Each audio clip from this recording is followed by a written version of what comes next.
Jaya Radha Madhava Kunja Bihari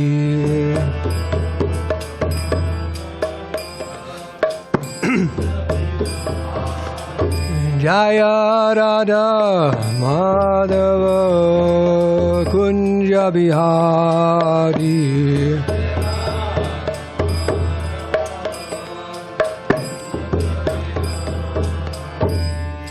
Gopi Janavallabha Girivardhari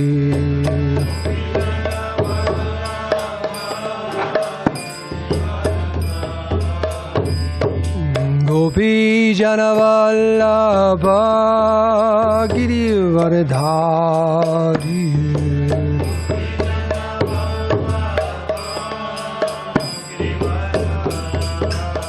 Yasura Nandana Braja Janaranjano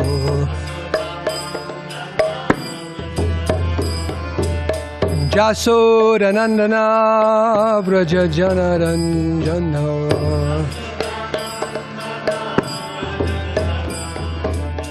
Yamunatira Vanachari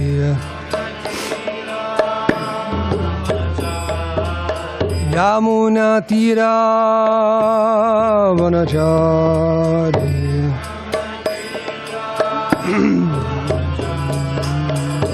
Jayo Radha Madhava Kunja Bihari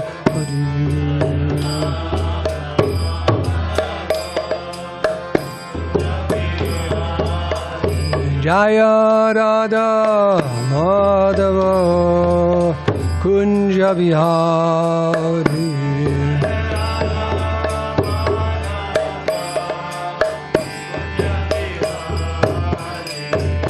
Gopi Jana Vallabha Girivardhari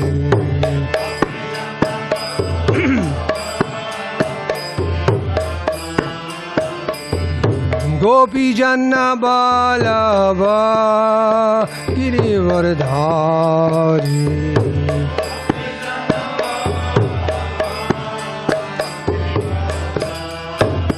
Yashoda Nandana Braja Janaranjano Yashoda Nandana Braja Janaranjano Yashoda Nandana Braja Janaranjana Yamuna Tira Vanachari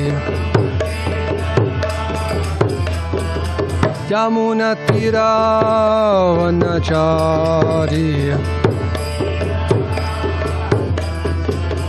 Jayo Radha Madhava Kunja Bihari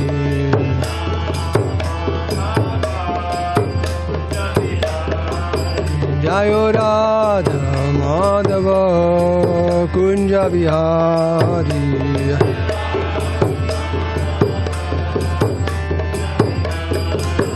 Jayo Radha Madhava Kunja Bihari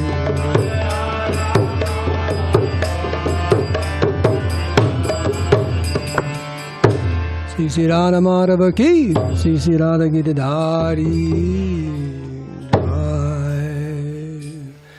Jayo Vishnu Bhad Paramahamsa Parivraj Jaja Shota Shri Srimad His Divine Grace Avai Charana Ravinda Bhakti Vedanta Swami Shri Bhari Ki Jai Jayo Vishnu Bhad Paramahamsa Parivraj Jaja Shota Shri Srimad His Divine Grace Srila Bhakti Saranta Saraswati Gosha Maharaj Bhubhara Ki Jai Anantakoti Vaishnava Vrinda Ki Jai ISKCON Foundacharya BBT Foundacharya Srila Bhubhara Ki Jai Namacharya Srila Haridas Thakur Ki Jai Shri Goswami Ki Jai Prem Shri Sri Krishna Chaitanya Prabhu Nityananda Shri Advaita Gadadhar Shri Vasati Gaur Bhakti Ki Jai Sri Sri Radha Krishna Gogapagan Shyam Kun Radha Kun Giri Govardhan Ki Jai Sri Vrindavan Dham Ki Jai Shri Navadvip Mayapur Dham Ki Jai Sri Jagannath Puri Dham Ki Jai Sri New Govardhan Dham Ki Jai Bhakti Devi Tulsi Devi Ganga Devi Jamuna Devi Ki Jai Sri Sri Radha Giridhari ki, Sri Sri Jagannath Baladev Subhadra ki jai, Sri Sri Gaur Nitai ki jai, Sankirtan Jag ki jai, Brihabadanga Book Distribution ki jai, Hare Krishna Mahamantra ki jai, Prasaram Distribution ki jai, Gaura Premanandi Hari Hari Bol. All glories to the assembled devotees, all glories to the assembled devotees, all glories, assembled devotees, all glories, Sri Guru and Sri Gauranga. What do you know? Just see. Wow.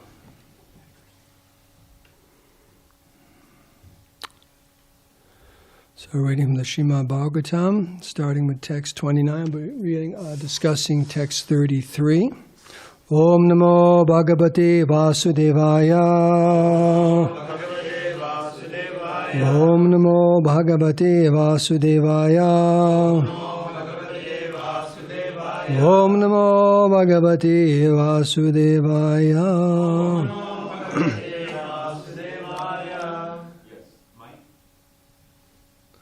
So read the prose up until 33. Did you read the Sanskrit and English for us? I could. Because you're the English editor. Okay.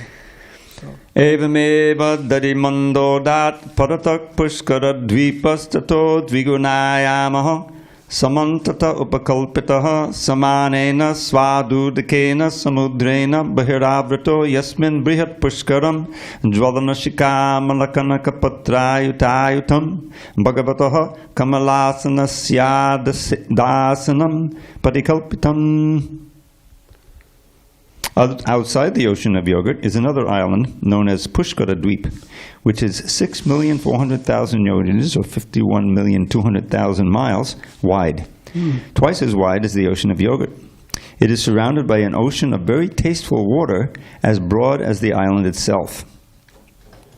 On Pushkara Dweep there is a great lotus flower with 100 million pure golden petals, as effulgent as the flames of fire. That lotus flower is considered the sitting place of Lord Brahma, who is the most powerful living being, and who is therefore sometimes called Bhagavan. I'm just going to read the English now. Yeah. Okay. In the middle of that island is a great mountain named Manasotara, which forms the boundary between the inner side and the outer side of the island. Its breadth and height are 10,000 yojanas, 80,000 miles. On that mountain, in the four directions, are the residential quarters of the demigods such as Indra. In the chariot of the sun god, the sun travels on the top of the mountain in an orbit called Samvatsara, encircling Mount Mera. The sun's path on the northern side is called Uttarayana, and its path on the southern side is called Dakshinayana. One side represents a day for the demigods, and the other represents their night. I read the purport? Yes. The movement of the sun, purport. The movement of the sun is confirmed in the Brahma Samhita 552. Yasya gaya brahmati sambritakala chakraha. The sun orbits around Mount Sumeru for 6 months on the northern side and for 6 months on the southern. This adds up to the duration of a day and night of the demigods in the upper planetary systems. 31. Tandvi pasyapyadipati. Oh no, I'm just reading English, sorry. The ruler of this island, the son of Maharaj Priyavrata, named Vitihotra, had two sons named Ramanaka and Dataki. He granted the two sides of the island to these two sons, and then personally engaged himself in activities for the sake of the Supreme Personality of Godhead, like his elder brother Medatiti. For the fulfillment of material desires, the inhabitants of this tract of land worship the Supreme Personality of Godhead as represented by Lord Brahma. They offer prayers to the Lord as follows. Okay, so this is text 33. Yatat karmayam lingam Brahma lingam janorchayat Ekantam advayam shantam Tasmai bhagavate namatiti Yatat karmayam lingam Brahma lingam janorchayat Ekantam Advayam Shantam Tasmai Bhagavate Namiti Yattat Karma Mayam Lingam Brahma Lingam Janorchayet Ekantam Advayam Shantam Tasmai Bhagavate Namiti. Please chant. Yattat karma mayam lingam Brahma lingam janorchayat Ekantam idvayam shantam Tasmai Bhagavatam namiti. Yattat karma mayam lingam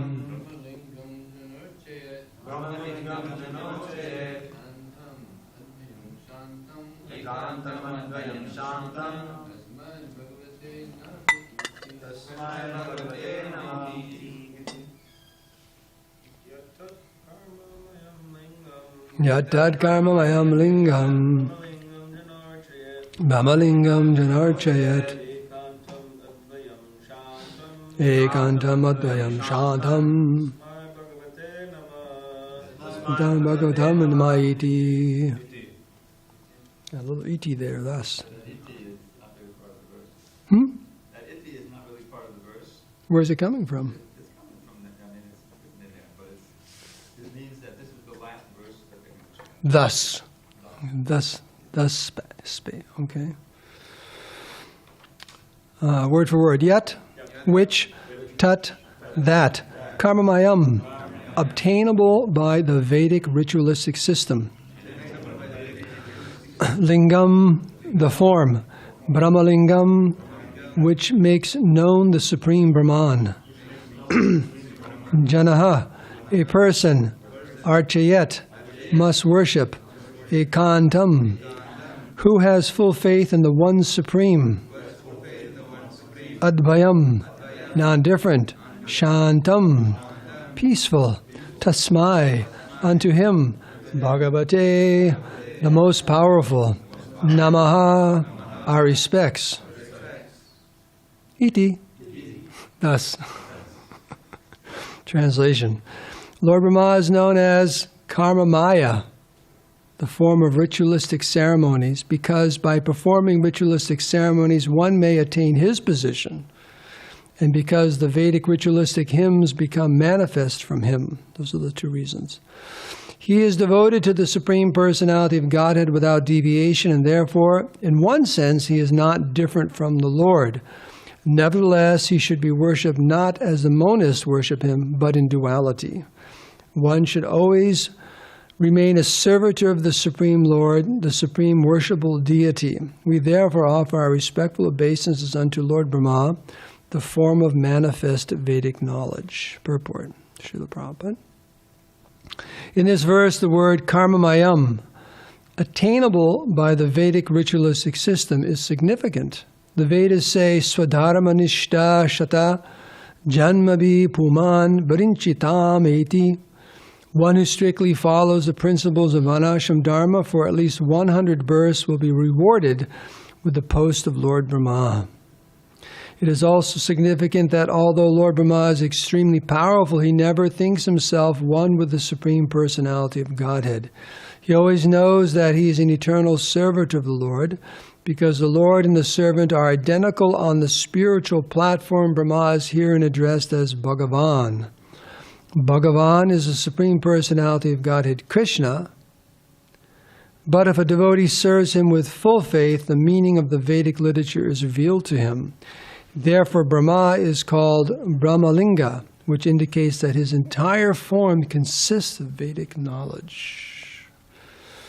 Om Agyantibarandasya Gyananjana Salakaya Chakshulin Minitam Ninata Ismai Sri Gurave Namah Sri Krishna Chaitanya Prabhu Nityananda Sri Advaita Gadadhar Shivasati Gaur Bhaktivinoda. Hare Krishna, Krishna Krishna, Hare Hare, Hare Ram, Ram Ram, Hare Hare. So, by the grace of the devotees and with their blessings, and wishes, I'll say something nice, appropriate, maybe even enlivening. Depends on the strength of your blessings. It's over to you, Prabhus. Okay. Srila Prabhupada ki jai. Thank you. Lord Brahma.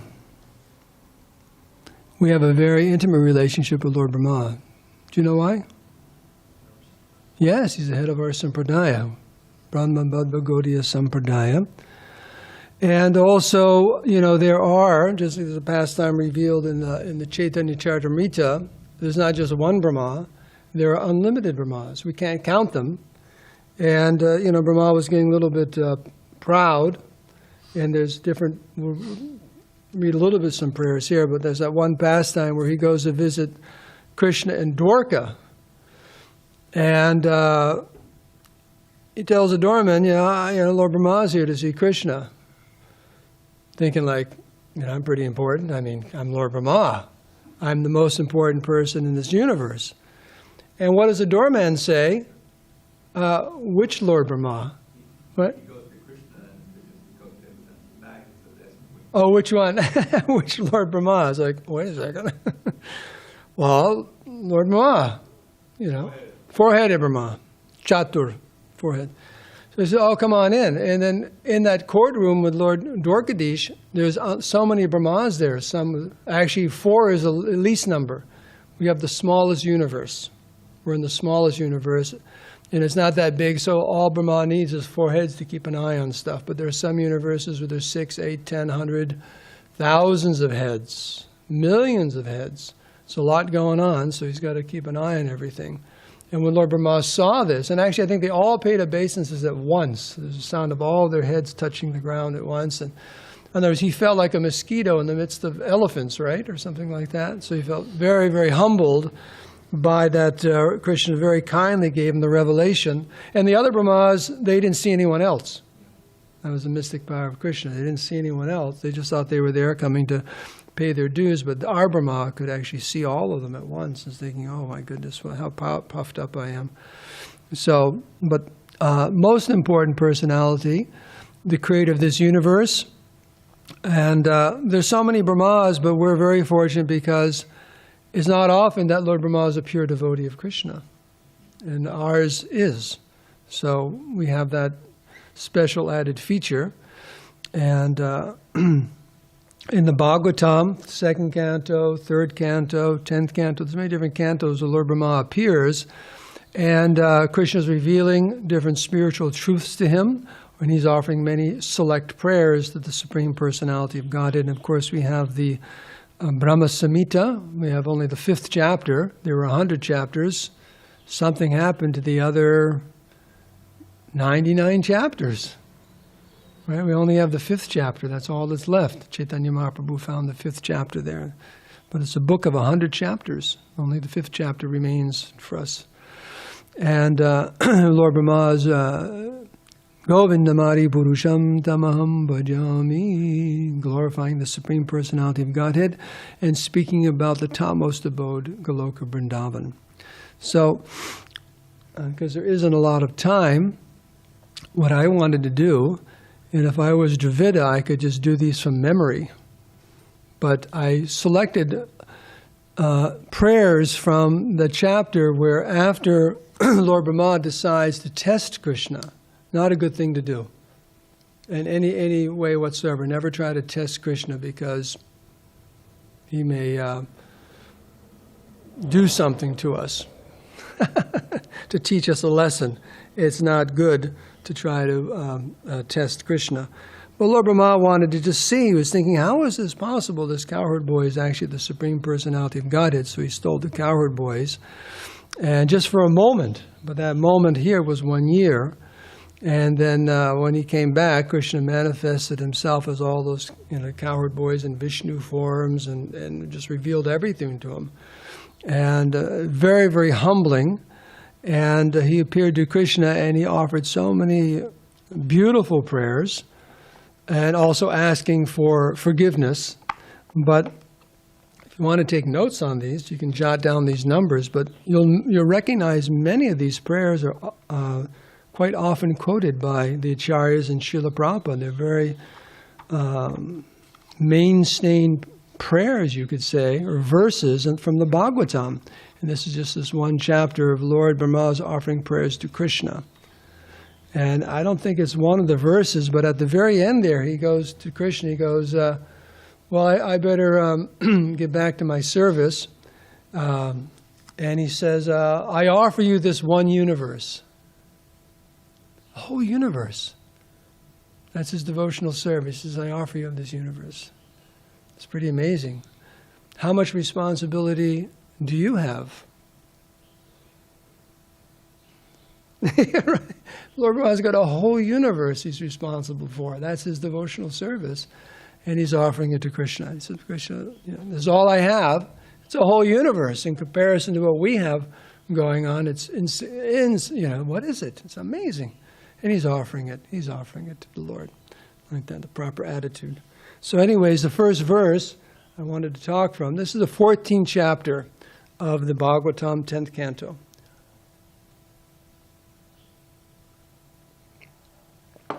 And of course, these are just bring out Lord Brahma's level of Krishna consciousness. And this is text number 3. Jnane prayasam udapasya ramanta eva jivanti sa mukaritam bhavadiya bhartam stani stita shutikatam tanuvan marubir ye prayasho jita jitopi asitas trilokyam. Now there's a conversation, the Chaitanya Charitamrita, where this comes out. Do you know what that conversation is? Ramananda Roy. When Ramananda Roy and Lord Chaitanya are discussing, Lord Chaitanya is asking him how to achieve the goal of life. What's the topmost activity? And he starts with Vanashram and goes up and up. And Lord Chaitanya keeps saying it's external, external, external. And finally he comes to this verse.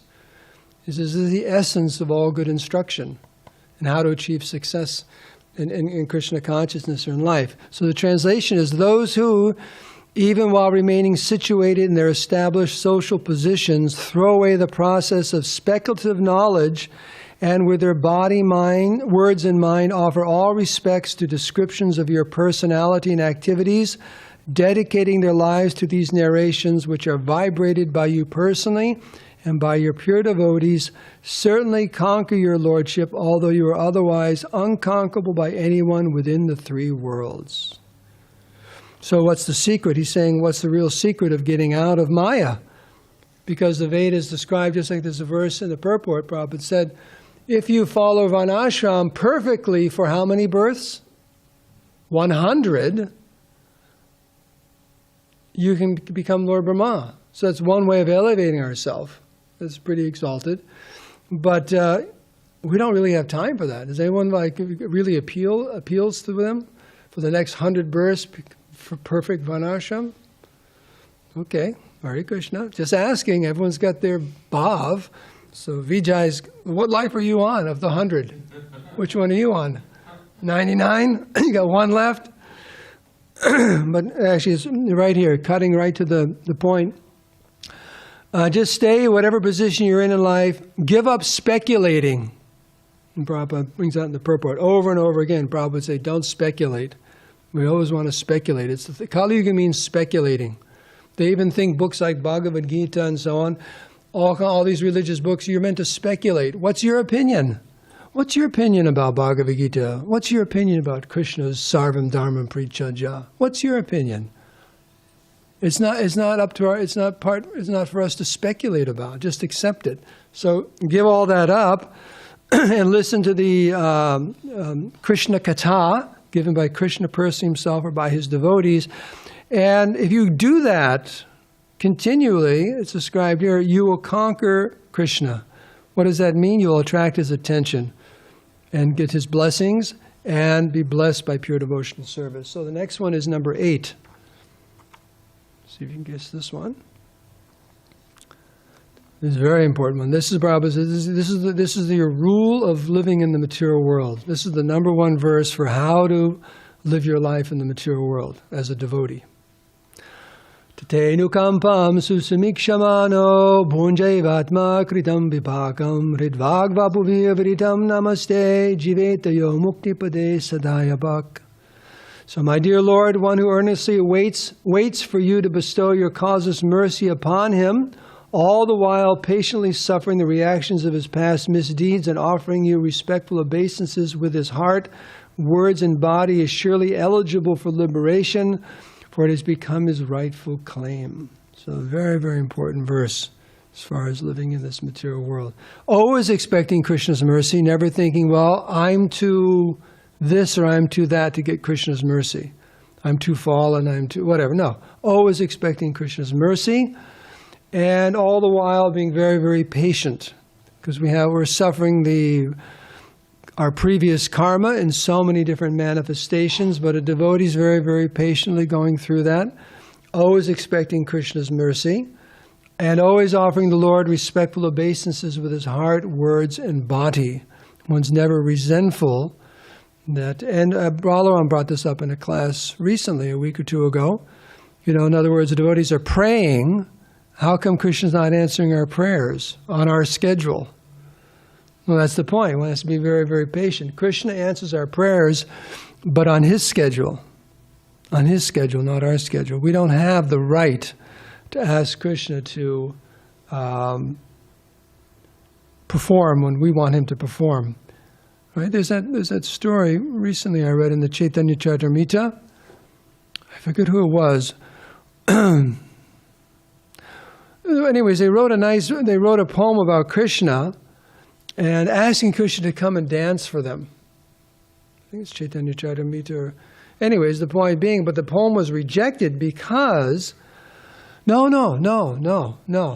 It was a devotee in Vrindavan. There were two brothers, Shastris or something. They joined.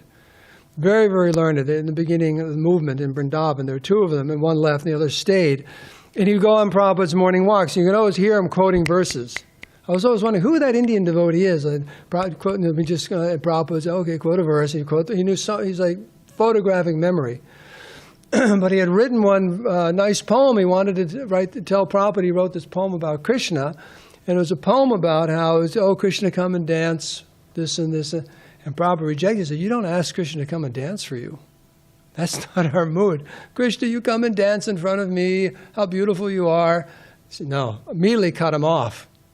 So that is not our line at all. That's not proper. You don't ask Krishna to come and dance for you. So very patiently, on Krishna's time, that's good enough. It's like it was in Mukunda. Chaitanya Mahaprabhu told him, you can come back in my association in 1,000,000 births. And he was in ecstasy. He said, wow, 1,000,000 births. That was fine with him. That's Krishna's time schedule. That's fine with him. So moving right along, jumping up to 29. Okay, what does he say in 29 of this chapter? One thing about that verse, that Robert said this verse is a guide for all devotees. Yes, very, very important verse. 29. Okay.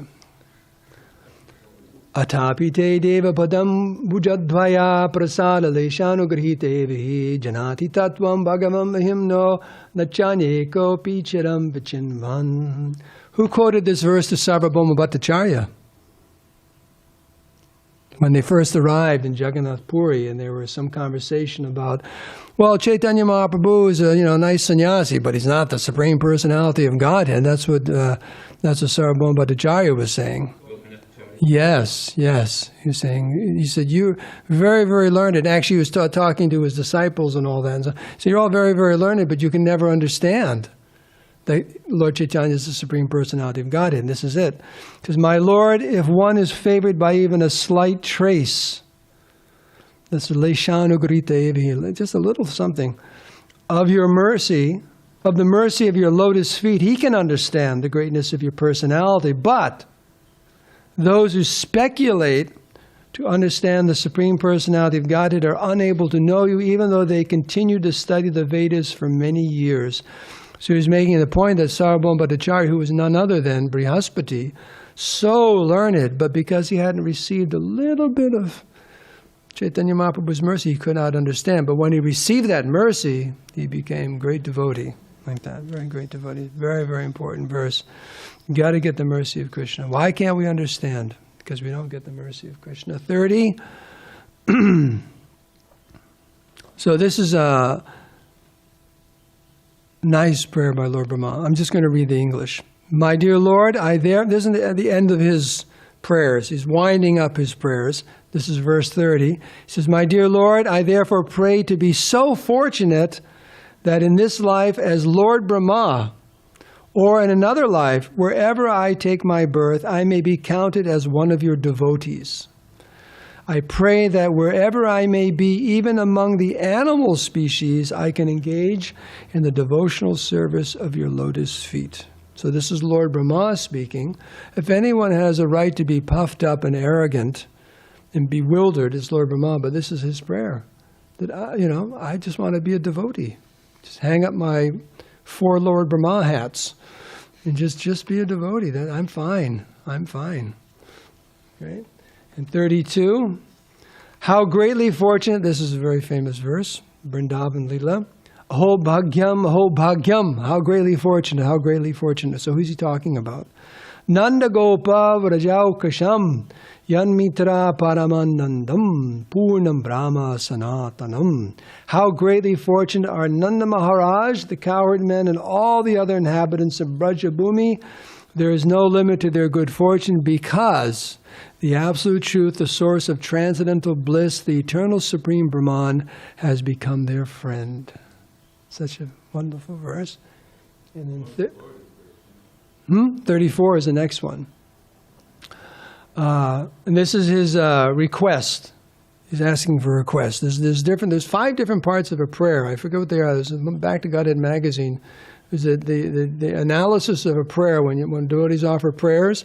One is you glorify the Lord. One is you tell how fallen you are, and this and that. But you don't ask for the benediction till the end. But there's 5 different parts of authorized prayers. So this is at the end here where Lord Brahma is asking for some kindness and mercy, and his revelation is, my greatest possible good fortune would be to take any birth, whatever, in this forest of Gokula and have my head bathed by the dust falling from the lotus feet of any of its residents. Their entire life and soul is the Supreme Personality of Godhead, Mukunda, the dust of whose lotus feet is still being searched after for in the Vedic mantras. So this is Lord Brahma, our head of our Sampradaya. That's his prayer. And we got one more. I picked out 38. There are people who say, I know everything about Krishna. Usually it's with an Indian accent, right? Yes. I am knowing Krishna. Okay. Let them think that way.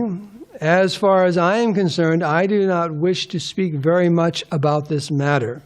This is Lord Brahma, who we read in the verse today. His body is Vedic knowledge.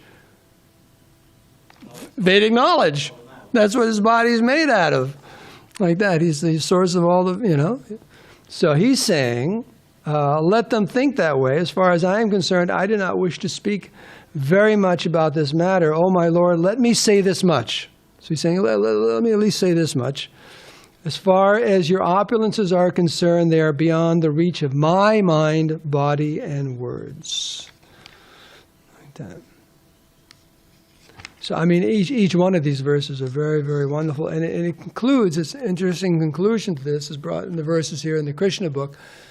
When Lord Brahma stopped, Krishna was still very, very grave. And Lord Indra created some problems in Vrindavan, and Lord Brahma here.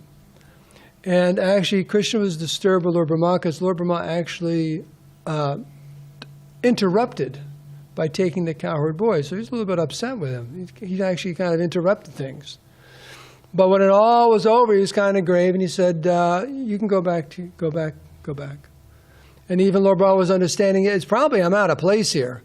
I'm Lord Brahma, 4 heads, opulent dress. I've got this effulgence. And I'm here with Krishna. He's just a cowherd boy. He wants to get back to play with his friends. So I'm out of place. I don't really belong here, so please excuse me. And Prabhupada says in the Krishna book, I know, it may be one of the purports, that Krishna just sent him back to do his service. And Prabhupada is saying we should not think about, just kind of like lingering in the Lord's association or in the Dham. If we have service to do, we should go do our service. Like that. That's most important. So Krishna wanted to impress upon Brahma, you have some service for me? Just go do it.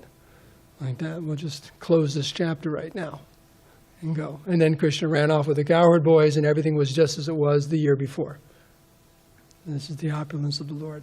So I just wanted to bring up some of the verses and revelations of our founder, Sampradaya founder, Lord Brahma. Like that. So we can end here. It's almost on time.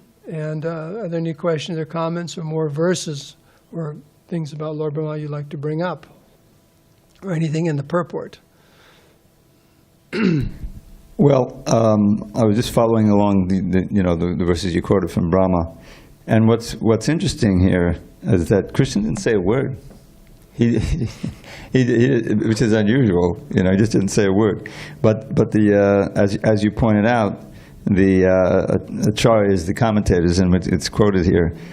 Although Lord Brahma had prayed to take birth as a blade of grass, or even in the area surrounding Madhavan, Lord Krishna, by his silent response to Brahma's prayers, indicated that Brahma should return to his own abode. And like you said, first Brahma had to complete his personal devotional service of universal creation. Then he could come to Vrindavan and get the mercy of the inhabitants there. So it's exactly like you said. But that's quite very unusual. After all of this, Krishna didn't say a word. Just by his silence, he indicated.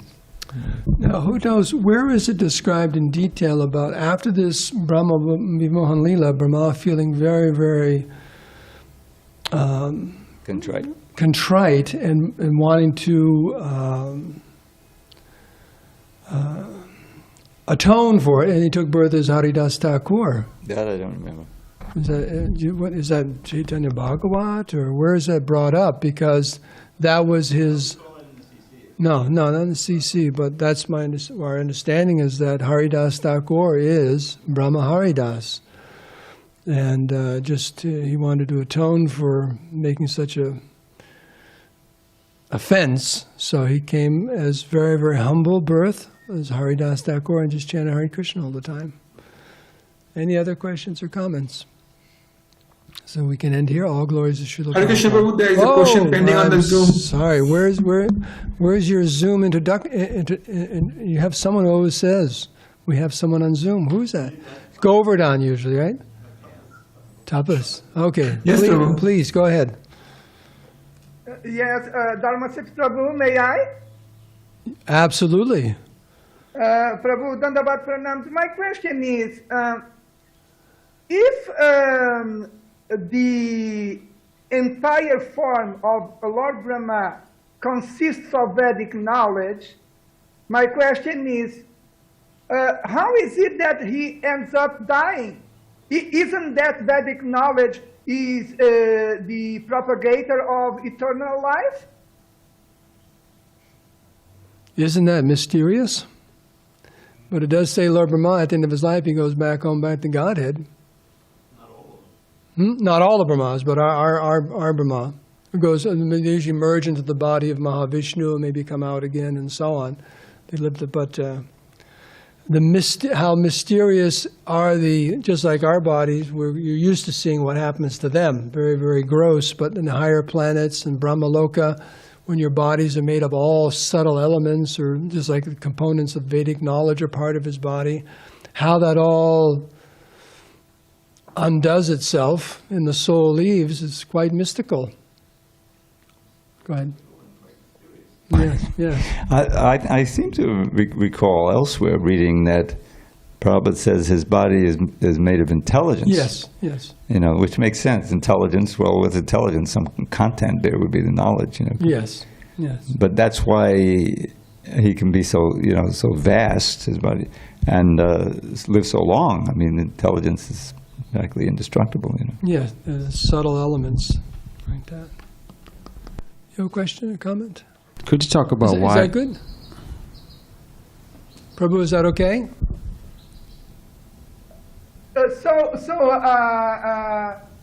Lord Brahma, because his body is made of Vedic knowledge, although he also dies, he has a longer duration of life, and he is extremely intelligent. Absolutely. That is the benediction related to having a body made of Vedic knowledge. Yes, those subtle elements. But still, he cannot escape from dying because he lives in the material world. Brahma bhuvana loka. It's right there in the Bhagavad Gita. Right there. What is the translation of what you just said? It's there in the Bhagavad Gita. From the highest planet, Brahma, to the lowest, all are places of repeated birth and death take place. Thank you very much, Prabhu. Hare Krishna. Hare Krishna.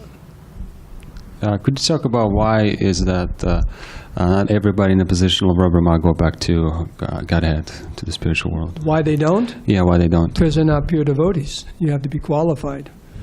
Not all Brahmas. Just like reading this verse and they're saying the prayers, a lot of Brahmas is the Vedic karma kanda and elevation to heavenly planets and higher planets, but not pure devotional service. So it's rare, even amongst Lord Brahmas. And now Brahma is a pure devotee, so he's going to... We lucked out. Take advantage. You're in a good universe. Don't know where you're going to be your next life. So while you're in the this Brahma's universe, watch out. Watch your P's and Q's. Behave yourself. This universe is run by a pure devotee. So you behave yourself. Because the universe is smaller, that's why the Brahma is pure. No, I don't think that has to do with size, but it just, he is, so he's watching. So we have an obligation. We're in his sampradaya and we're in his universe, so we have to behave ourselves. Think like that. Okay? Just like if you go, you're in a good neighborhood, behave yourself. Like that. Yes. There's quite a few other places where Brahma has prayers and statements. And one that really struck me, I think it's in the description. This is where the description of the kingdom of God, he's also speaking there, third canto. And he defines who goes to Vaikuntha, who doesn't get to go to Vaikuntha. And this is one of this verse describes who doesn't go.